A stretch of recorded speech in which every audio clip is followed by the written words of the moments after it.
Sarge is large and in charge. He's demanding I review today's game and post this video on January 23rd, 2024 to celebrate the 40th anniversary of Hulk Hogan defeating the Iron Sheik for his first WWF Heavyweight Championship, thus giving birth to the Hulkamania movement and changing wrestling forever. So today we're going to take a look at WWF WrestleMania, the first WWF game for the NES. Let's go ahead and take it, pop it in my NES, and see how it holds up today. Let's go to the game, brother. WWF WrestleMania was published by Acclaim and was developed by Rare before Rare became a celebrated developer. According to MobyGames.com, it was released in February of 1989, coming out a couple months before WrestleMania 5, although the game uses the bigger, badder, better slogan of WrestleMania 3. The manual opens with the following: "Are you ready for this? They're the biggest, the brawniest, the bulkiest, the all-time slammingest, smashingest, most sensational wrestlers ever to enter the WWF ring. And now you can challenge them all.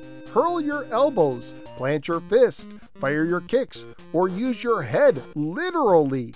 Because in WWF WrestleMania, anything goes." WrestleMania is a one-on-one wrestling game for 1 or 2 players at a time, with one standard mode of difficulty. You can play 2 modes: a standard single untimed one-on-one match, where you either take on the computer or a friend, or a tournament mode where you face all the other wrestlers for a chance to win the title as a single player, or play round robin style against other players where up to 6 human players can control each of the 6 wrestlers. For the wrestlers, you could choose from Hulk Hogan, Andre the Giant, Macho Man Randy Savage, Bam Bam Bigelow, the Honky Tonk Man, and the $1 Million Man Ted DiBiase. Although managers are listed on the screen, you never see them during the game. The controls can vary from wrestler to wrestler, but for the most part, the D-pad moves your wrestler, the A button does a punch or elbow attack, or in the case of Bam Bam Bigelow, does a headbutt, and the B button does a kick or an eye gouge in the case of Ted DiBiase. B plus up or down on the D-pad will attempt to pin your opponent for most of the wrestlers, but you need to be standing around their shoulders and they need to have no energy, although sometimes the game will still not let you pin them in this case. However, the combination for Ted DiBiase does nothing, and for Bam Bam Bigelow does an eye gouge instead. To pin with these two, you must press A plus up or down, where this combination for the other wrestlers will do a headbutt. If your back is to your opponent, pressing A and B together will do a quick back punch or elbow smash. Pressing A and B together while facing your opponent can perform a body slam if you have enough energy. Except neither Bam Bam Bigelow nor the Honky Tonk Man can do a body slam, and Hulk Hogan is the only character who can body slam Andre the Giant. By pressing left or right, then A, then releasing the D-pad, and then releasing the A button, you can enter running mode, where you will automatically run back and forth. While running, you can press A to do a drop kick, except for Andre, who will do a barge attack. When running as Bam Bam Bigelow, you can press B to do 2 cartwheels and continue running.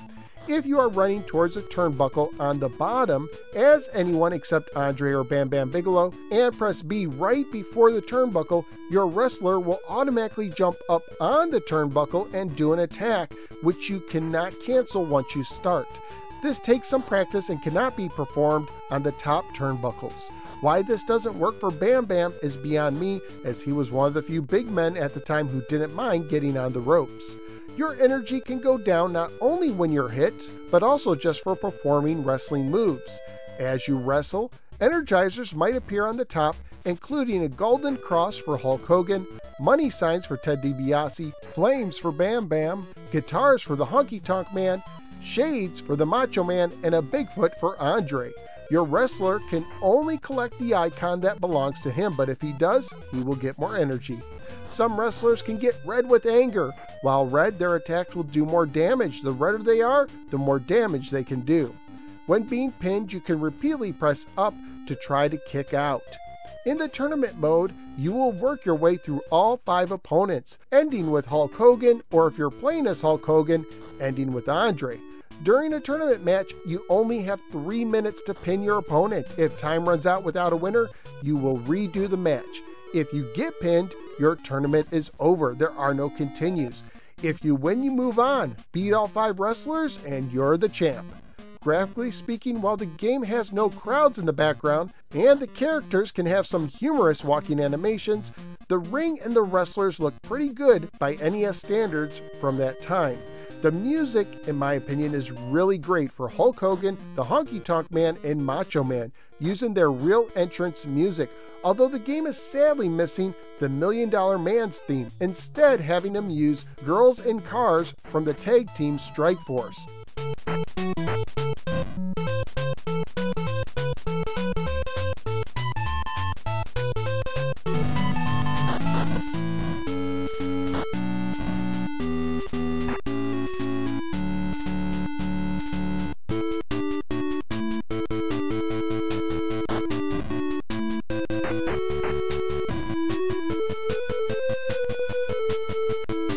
Family-friendly wise, the game has animated wrestling violence and would most likely get an E for everyone or an E10 and up rating if it was released today.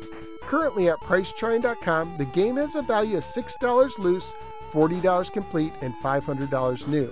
So what did I think of WWF WrestleMania for the NES? It's not great, but okay. The controls definitely have a learning curve.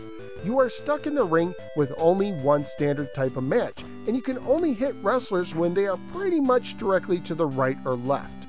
There were times when the computer felt like it was playing a game of keep away, and the computer can be cheap, pulling off several quick hits. Pinning is also cumbersome. Sometimes the computer won't let you pin, even when your opponent is down to 0 energy. And then they will quickly get up and hit you repeatedly. And to me, it's a wrestling sin when Ted DiBiase is treated like a weak jobber, and the Honky Tonk Man is treated like one of the world's best with cruiserweight speed.